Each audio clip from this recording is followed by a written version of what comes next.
पड़ रहा आने वाला बारिश।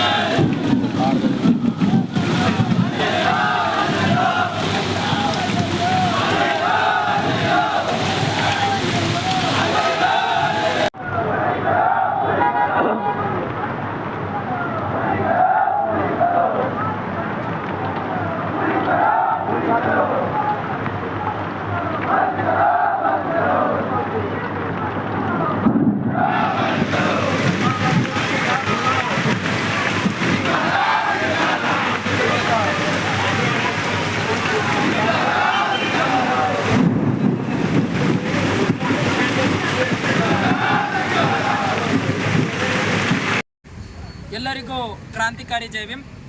ವಿಷಯ ಏನಂದರೆ, ಏನಿದು ಕಲಬುರಗಿ ಜಿಲ್ಲೆ ಸೇಡಂ ತಾಲೂಕು ಮಳಕೇಡ್ ಗ್ರಾಮದಲ್ಲಿ ಇರ್ತಕ್ಕಂಥ ಏನು ರಾಜೇಶ್ವರಿ ಅಲ್ಟ್ರಾಟೆಕ್ ಸಿಮೆಂಟ್ ಕಾರ್ಖಾನೆ ಇದೆ, ಆ ಕಾರ್ಖಾನೆಯಲ್ಲಿ ಪ್ಯಾಕಿಂಗು ಮತ್ತು ಲೋಡಿಂಗ್ ಕಾರ್ಮಿಕರಿಗೆ ಆಗುತ್ತಿರುವ ಸಮಸ್ಯೆ ಕುರಿತು ಇವತ್ತಿಗೂ ಐದನೇ ದಿನದ ಅನಿರ್ದಿಷ್ಟ ಧರಣಿ ಸತ್ಯಾಗ್ರಹ ಹಮ್ಮಿಕೊಂಡಿದ್ದೇವೆ.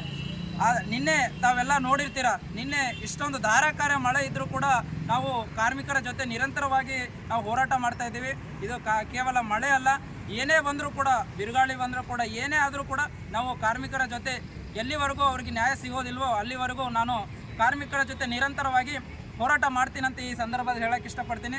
ದಯವಿಟ್ಟು ಯಾರೇ ಆಗಲಿ ಅಧಿಕಾರಿಗಳು ಆದಷ್ಟು ಬೇಗ ಈ ಕಾರ್ಮಿಕರ ಸಮಸ್ಯೆ ಬಂದು ಬಗೆಹರಿಸಬೇಕಂತ ತಮ್ಮಲ್ಲಿ ನಾನು ವಿನಂತಿ ಮಾಡ್ಕೊತಾ ಇದ್ದೀನಿ ಮಾಧ್ಯಮ ಮುಖಾಂತರ. Thank you so much. Jai Bhim.